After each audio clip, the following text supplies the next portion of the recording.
ASMR.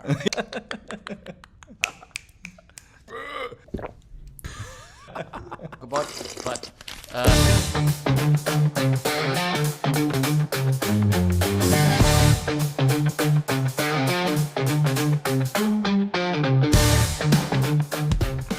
Congratulations for tuning in again to the Chris and Dan Amazing Podcast. you made it to the anniversary episode. The anniversary, yes, it is the Pfizer and my anniversary on Sunday. We've been together 24 months. Yeah, I said this earlier. It sounds so much better. 24? if you use the months, it sounds so much more spectacular. It does, doesn't it? But yeah. Even 2 years is a good. Yeah. What would be in days? Huh? What's 365 times 2? Well, that's like around 700. 720, 230?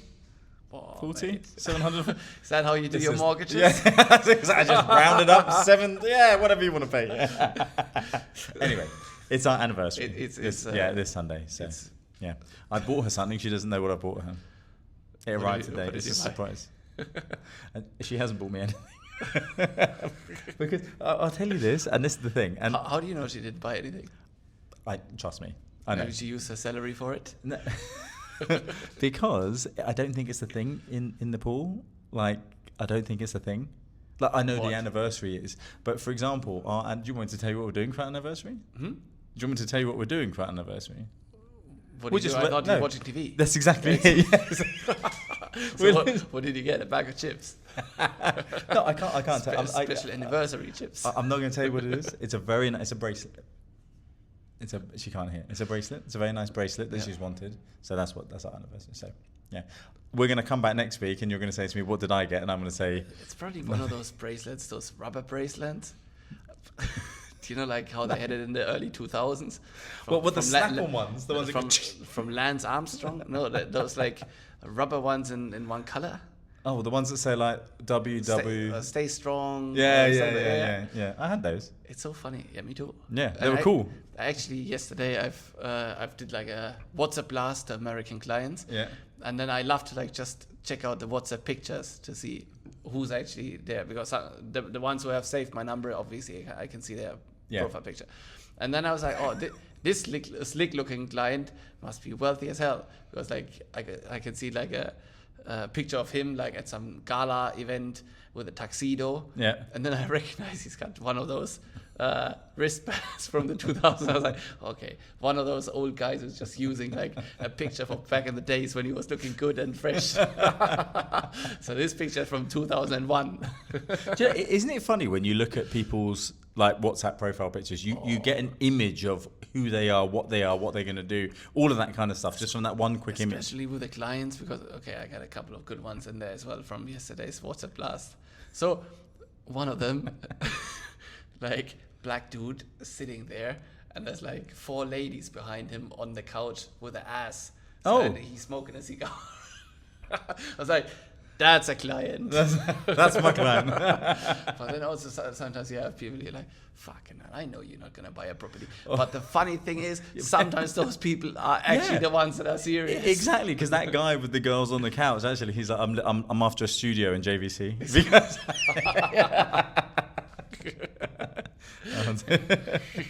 So come on, how's your week been? What have you been up to? Good. Busy. Stressful, as always. Good, and busy, that's stressful. why, as always, we're having another deep topic. Deep topic? What's about the deep topic? Stress. No, not stress. Okay, so stress. I was listening to a video this morning, and that was very interesting. So the video What kind of video? ASMR. Like the kind of thing that British guys kind of do with the recording of this one here. Yeah. Upload it to whatever channels. It's quite interesting when you watch one of those ASMR things, though. And like, have you seen that there's a girl that does this like click, click, click, like watch it. Like you can't stop watching it. It's really difficult to stop watching. You're like, oh. She's like, look up. You're like, okay, look down. Okay, look left. Okay. Anyway, sorry. Go on, please. Okay. Look up. It is like that, yes.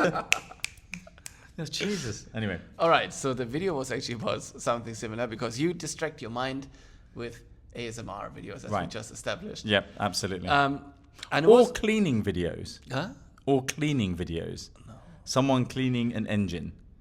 I can. There's nothing more satisfying than skimming the top of like a V8 engine, and they have this little machine. To clean it yourself, or to watch somebody do it? I don't do it. No, I like to watch someone do it. Why? Because they're much better at doing it than I am. But when you see someone like cleaning an engine and it looks like disgusting, and then it's like immaculate, and they've painted it, that I actually get. Yeah, I think that's super. Or someone building a knife. But what? like this guy already sends me really weird videos all of the time. But I feel like I'm getting like the relaxed stuff over here. No, the guy that there's a guy that I follow that it's like old knives, and he like brings them back to life, and it's incredible to watch. Like the guy's a total craftsman, and he'll take a knife that's battered, he'll clean it up. Often he'll melt it down, he'll mix it with other metals, and he'll just make something stunningly beautiful, like a samurai sword or something. It's very interesting. I can understand that kind of stuff. It's super addictive and to watch once as well. you get into it, do you know this guy from Thailand who's building those castles with his hands? No. So it's like villas and castles and whatever, and he always starts digging into the ground. And then I have seen it. From the soil, I have seen it. Yeah. And then makes it with like water arrangements and whatever. And those videos go like 25 minutes. Yeah. And once you start, you don't want to miss a step. You don't want to miss anything. You stay on it. Yes, of course, you could just skip to the end to see the product, but I want to see how the it journey. happens. You know, that's it. It's the journey, isn't it? No, it's very exciting. I love it. But maybe we should do something like that for the clicks instead of sitting around and fucking talking. Talking about other Nobody people listens doing anyways, but once you start taking that shovel outside in the garden. We could do you know, actually, there's these two mates that I follow, and they eat outrageous food. Okay. And you already fed me your most outrageous. You've eaten that, yeah. But it's hilarious because today, the one I watched, was they had this wasabi paste. Yeah. And they both thought like, okay, we're going to do this wasabi paste. And they put it on a spoon and they both put it in their mouth. And obviously they're like, "Bruh." Have I told you how I did that? Oh, God, but not on purpose. Okay. So back in 2012, we were in Bali. Yeah. And back then, Bali was so cheap. Like you would get happy hour in every nightclub. And happy hour usually meant all drinks for free for an hour. What? So we would just jump from one happy hour to the other one and never even took money. Was it actually an hour of happiness? An hour of unlimited drinks. That's incredible. That is great. Like back then, it was really like the Holy Land. Bali. Yeah. Maybe that's why it's completely flooded by now, the tourists. Now it's absolutely dumb. Now prices are probably the same as in Dubai, but back then the food was like $1.50 for a meal. Yeah. And the drinks were for free in the nightclub. That's incredible. And in this one nightclub called Sky Garden, even during that hour there was a free buffet as well. What? Yeah. Just like sushi. I thought that you told and things this like story that before, or something similar. So I was just going along the buffet, and in the end of the buffet, that's where all of the sweets were. But between the sweets and the savory things, they had those green, like flower-looking, sweet-looking things, and that was just pure wasabi. But I thought that's part of the sweet section. Oh. So I just grabbed the whole thing, shove it in my mouth while I'm on the way to the bar to grab another free drink. And all of a sudden that stuff kicks in. I'm like, what the fuck? What is happening in my head? That was bad. Yeah, that would have been, there's some strong stuff. Held me back. I missed out on 2 cocktails in that happy hour. Only came up to 8. So it was an absolute lost happy hour because of this incident. Ruined it. That was a happy incident. But maybe we should do something like that. We should just do crazy stuff. Fly to Bali. Drink well, unlimited amount I'm of happy to do that. No, yeah. I just meant like eating funny stuff. But we're not going to eat funny stuff. We can do that. Well, I mean, I ate some of your German food, which was funny stuff. So, but you know, maybe we should do more things around eating. Since we already like eating. Half of this meeting is about eating. Is about eating already. So why did we get onto this subject anyway? Was it ASMR? No. Bondage porn. I don't think that was it, Chris. It wasn't about being stressed. No, I was talking about a video that I've seen this morning. Okay, let's see how far I get with the story today. So the video was about the ASMR video. No, it was not ASMR. Sorry. That had nothing to do with it. It was literally about. When you feel completely lost in life and you feel like you have no motivation and you really get like stuck in the same patterns all of the time, it might actually not be because you are not motivated or lazy. It might be that your brain is completely overloaded with input. And that's because we constantly listen to things and have all of those kind of like, when you're in the car, you switch on the music. Once you're back home, you watch an ASMR video while you're cleaning the engine. But because we never give our brain any break, it doesn't come up with the reasons why it should be motivated for anything, because it's just so stuck in like listening to bullshit all of the time. But if you would remove all of it and give your brain the silence, that's apparently when it comes up with all sorts of like creative ideas. I literally said this to you last week. No, you didn't. Yes, I did. I said you need to go and sit in a room for 30 minutes with nothing going on. True, you did say that. Yeah, this is exactly how it and there we are, ladies and gentlemen. But you're right. I should have maybe watched the podcast. Yeah, sure. Well, just gone and sat in a room for a bit. But no, you're absolutely right. Like letting your brain just empty itself. And I'm terrible for this. I don't know. I mean, I have to have something going on all the time, which is so bad. Same, yeah. And I wish I wasn't like that. And you know, to the point, if we're waiting for, I don't know, like a movie to load on Netflix, I'll look at my phone for like the 5 seconds. And it's like, how stupid is that? I have the same. When I have WhatsApp on my computer, and the stuff doesn't load quick enough, because on the computer, for whatever reason, sometimes when you've been there's a bit of a lag. Then I take out my phone and I'm on WhatsApp on my phone while I was actually waiting for the WhatsApp to load. We live in this. We've created this society, and I remember years ago, when I first worked in London, years and years ago. I remember having this conversation with someone, and it was almost that technology does make things easier and more efficient, but what it also does is it speeds things up so much that creates so much stress and anxiety, because almost you feel like you have to respond. I mean, in our industry, in real estate, I mean, I get messages and same as you, 10 o'clock at night, 11 o'clock at night, and you're laying there thinking, oh, I must respond. And I recognize How bullshit is that? Actually do respond. I do. While for me, the moment I enter this house here, I'm out until tomorrow morning. I can't. I am really bad at turning off. So Pfizer says to me, she's like, you need to. I just sent a message back to that guy in the UK, right? And it's almost like I have to switch off, because nothing bad's going to happen. No one's dying. Everything's okay. It's the guy's still going to be there tomorrow.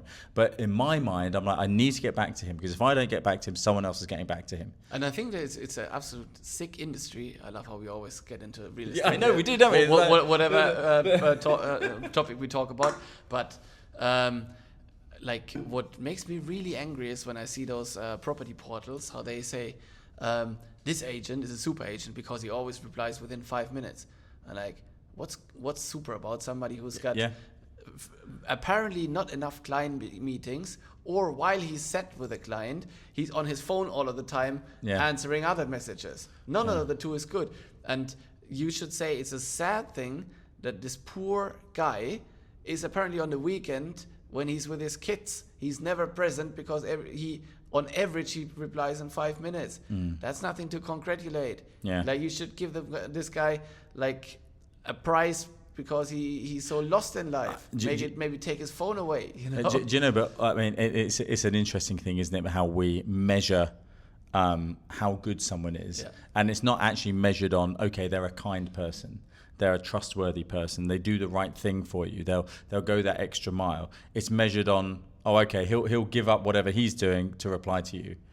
And actually, I mean, you need to find some metrics, but I think most of the metrics don't necessarily mean that this is a better service than another one. Even if you say, see, this guy has closed deals for more than 50 million in the last month, does that mean he did all of the parties well?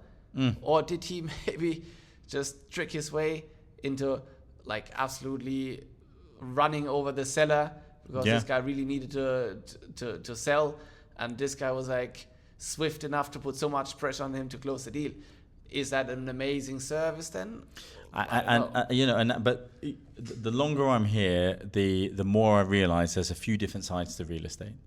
You know, there's the guys that are running around like rabbits and busy, and they're selling, they're making money and blah, blah, blah. And then you've got the guys that have been here for longer that are making a lot more money, that are not running around like idiots, that are actually doing the job really, really well. They can finally do it well. They can do it well. They were running for rabbits long enough because otherwise they would be broke. Or they've been doing the job since 1999 when it was just them and two others on the market. And it was a completely different situation. But I think, and you know, I'll take this back to my time in the car industry. And you always had like 2 or 3 guys in the dealership that never took any new customers because and every month they sold more than anybody else. And it was because they'd been there long enough. They did such a good job that people would come to them. People would, you know, in the car industry, people tend to change their car every, 3 years or so. So every 3 years, they've got that person coming back. You be there for a certain amount of time, you get that repeat customer, right? And I feel that in the real estate industry, it's the same thing here, that when you first start, you do all the running around, going crazy, learning the properties, learning the areas, understanding the market, and then you do it right. Yeah. But you can't do it right at the start because you don't know what is right or what's wrong. Yeah. And it takes you 5 years to get to that point. I mean, the reason why you are able to do a really high quality service is also because you can pay yourself a salary. Because if it was only commission you only, having to run after the commission, then you would have to do way more. You get stressed by that. Silly jobs. Yeah. While now you can actually focus on doing a good job. Yeah. Yeah. And that's like you guys do something completely outstanding to any normal real estate business because you can actually focus on that. Yeah, and we are 100% grateful and understand that that's what it is, you know, and we have a very, you know, you've seen it from where we are to where we are, and our approach is very different and it's against the norm. But when people do use our service, they see, my God, this is incredible. I mean, why isn't everybody doing it like this? Well, because they can't necessarily, and because most of the companies could. But it's don't easier want to, not to do that. That's right. Because if the company would be like, okay, we're just gonna hire 2 guys, we're gonna give them a salary, so they do a good service, they're still gonna get the commission, and you hire only people where you have the feeling that they would actually put in the work. Yeah. Because they still get the commission, you know. Yeah. But most companies are like, let's hire 100 and pay none of them a salary and have all of them do a shitty service. And then you go out and you like every company says they're doing the best service. But behind closed door, most companies, the sales managers are just like applauding if somebody managed to scam a rental client or when they tricked somebody into paying like 4% commission on both sides because both sides were so under pressure or whatever. Yeah. And then they're like, but to the outside, you're like, we're super the professional. Blah, blah, blah, blah. Yeah. And then in the end. But do you know, I think that this is the real estate is the only industry here that does that. You know, you've got this where, and you throw enough shit against the wall and some of it sticks. Yeah. And that is the real estate industry. And it's such a shame because you employ people with hopes and dreams. You sell them on something that, you know, you're going to be driving in this Lamborghini, this Ferrari, blah, blah, blah. And 90% of them don't get there. Yeah. And it's such a shame because a lot of these people are talented, they're enthusiastic, they can definitely do the work, but they're competing against, you know, people that are a bit unscrupulous or doing not necessarily the best job. And at the same time, not everybody does a bad job, you know. Yeah. And even the good agent needs to pay his rent. Absolutely. So like you always see those real estate agents that say, I wouldn't sell this developer and I wouldn't sell this.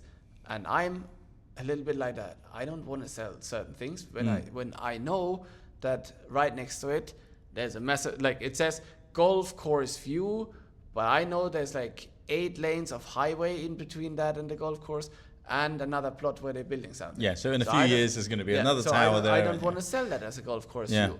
But I'm losing out on money while somebody's doing it, while the other ones, the people who have been here for 20 years, say, I would never sell this developer, blah, blah, blah. But the reason why they don't need to sell this is because they already made so many deals, their rent is paid for the next 45 years. It's a tough thing, isn't it? So, like, the really desperate one is going to take it and close it. Yeah. The really high-end broker that already made it can stay away from it. And I'm in the middle, and I'm like, I don't want to do it. I should be doing it, though. And it's like, it's a weird thing, but... Yeah, it's a difficult thing. But the more people that do the right thing, eventually that will... You have to be the change, you know, or don't, and then fully accept what it is and then be that other person. You know, it's like you either do something about it or you become it. But if you just sit around doing nothing, then that's just as bad, right? Exactly. But I think that you're definitely the one that's going to change what you're doing. Yeah. But I'm not selling those things. So I could say I behave like the guy who made it already. Well, there you go. You will. Manifesting. Yeah, exactly. Yeah, fake it till you make it. You know, it's that kind of stuff, isn't it? Because in the end, I don't want to feel bad about selling something. Stupid. But this is the thing with off-plan that I've always, you know, with ready property or whatever industry you're in, actually, forget about real estate. The whole thing is you want to build up a consistent network of clients that buy from you again and again and again, right? That's business, not just about sales. That's just business. The same with customers coming back to your store. You do a good job. You have that constant stream. They refer people. Doesn't matter. It's not just sales. It's business. So if you want to build a business like that, you have to do the right thing. So if you sell someone something that isn't exactly what it's meant to be, or you sell them something knowing that it's going to do badly, they're never going to buy from you again. Yeah. So why would you do that? Just to make that money on day one? And particularly in real estate, where the goal of every agent should be to have like an amount of big investors that only buy and sell with you. Because then you really made it. Yeah, absolutely. Because then you don't have to run after the small deals. You can take new customers on board. That makes sense. But you already have like a steady income from all of those things that you do with those people that trust you. And the only way how you can make somebody trust is if you prove that the advice you give them actually is valuable. And do you know, and I was just saying earlier about this lady that I had a lunch with yesterday that we were going to do some work with, and she was at the start of the Atlantis when it started there, and she has 12 clients that bought most of the properties in the Atlantis. That's all she does now. She looks after those 12 clients and they buy property with her. She manages their property for them. She sells their property for them, and that's it. And she makes a tremendous amount of money. And it's just those people you stick with. So if you can do that, that's amazing. I want to be at that point. I mean, you know, I want to be at the stage in 5 years' time when I have 12 clients that we help sell, buy, manage properties for, and that's it. So I think easiest way is we just build up another Atlantis. We build another Atlantis. There's still some space on the new Palm, so like, there you go. Yeah, the two of us. Desert Diaries Atlantis. Desert Diaries Atlantis. I think what we're actually looking for is an investor, right, to come on. One of those 20 viewers is for sure 22, some rich Chinese person who wants to build a Why is it going to be hotel. Chinese? I think the Chinese are up for it. The Chinese are up for it. There you go. You heard it here first. You can come from whatever country. Like, we're not discriminating. If you like Chinese, send us a message regardlessly. Perfect. Look at that. Okay. But yeah, I think the real estate industry here is an amazing industry to be in. We love it. I mean, we enjoy it every day.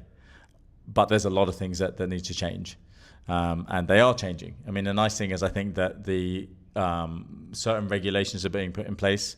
The DLD are changing the way things are done with brokers, the way mortgages are done. Everything is getting tightened up. And I think what you'll see over the next 5 years is a lot of the brokers that are in the industry now will not be in the industry. Because I can't remember the numbers. There's something I wonder what all of those people are going to do. Do you think they're going to move back? Well, I mean, I don't know if we can talk about it here, but there's 22,000 registered brokers, right? Yeah.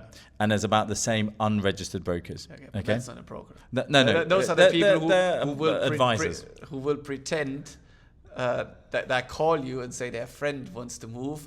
And then you're like, okay. And then all of a sudden they're like, yeah, but you need to share the commission. And you're like, your friend? But are you a broker? Do you have a RERA license? No.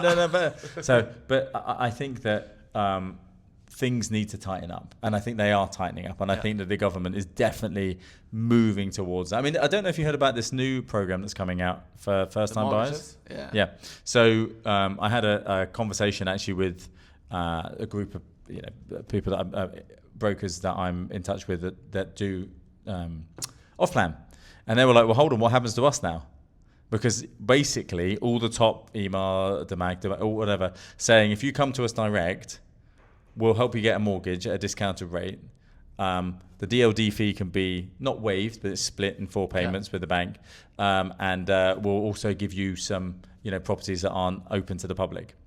So obviously, and I don't know what's going to happen with this, but certainly it's going to be a bit of a shake-up with off-plan. Might be, yeah. If you're a first-time buyer. But also with the ready properties. It's not for ready properties. It's not possible. No, because if you've already sold the property, right? If you're EMA, you've sold that property twice, you're not going to give a discount to you don't own it anymore. So no, it's for off-plan, and either properties are about to be handed over. But yeah, it would be interesting to see. It's been approved, but it hasn't actually rolled out yet. So we'll see. Let's see. But that's going to be very interesting for off-plan. Maybe I'll do crypto soon then. No chance. But at the same time, well, this is the interesting thing, right? So, and this was the conversation I was having last night with someone, was that you have to, if you're buying off-plan property, it is crazy not to go through a broker, right? Because if you're looking at an email property, right? Okay, well, actually, I want to also look at Shoba properties, and also what about Ellington? And okay, what about maybe I'll look at DMAG. Well, are you just going to go around to each of these offices and everybody there? No, you're going to go to a broker. You can do it, but it's a right pain. But you also don't know what are the factors you actually should look and which are important. So you're going to go with the ones that has the nicest pictures, or where that sales agent made you believe that this particular project is by far the best. So you're probably you're going to buy realistically in the nicest office, or where somebody is pulling a really shady one on you with a really good deal, like a small developer who's like, I'm going to give you 7% discount, Yanni, on this one, and some gonna get you some nice couches in there as well on top. Yeah, we get you a free microwave. And then you wait for a long time until this is handing over. So I suspect what's going to happen is it's not actually going to knock out people, because I think that it will just be open to brokers. Also because once that would happen, right now things sell itself in Dubai, because like there's no better market, not any better place to invest in real estate in general, because the upward spiral the city is in at the moment is just so good. So now, no problem. But if the market comes down again, that's the moment when you need advice, the developers really need somebody to push their apartments onto people. How are things going with off-plan sales at the moment? Still very good. Yeah. Actually, I think 2 months ago was the month with the highest transaction. Because I had another conversation with some other, and by the way, this happens all the time, that you'll get some guy go, oh, I met the CEO of this part and they told me this, that and the other, and I'm like, I don't know. But I was, I heard a very different story on off-plan. But I don't know. I don't do it. I don't know. You're the only person I know. Well, you and Bilal, that's the only people I know that do off-plan. You can see it on Property Monitor. In the last month? June.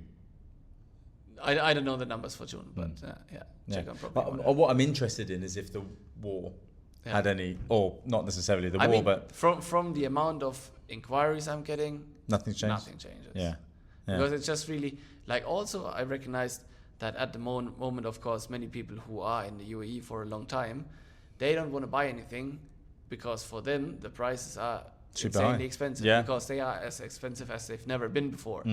While people from other places say, "Oh, Dubai is cheap as chips compared to where I'm from." Yeah, you get someone from London, you can, and realistically, at some point, this city is going to be perceived by everybody as a nicer place than London.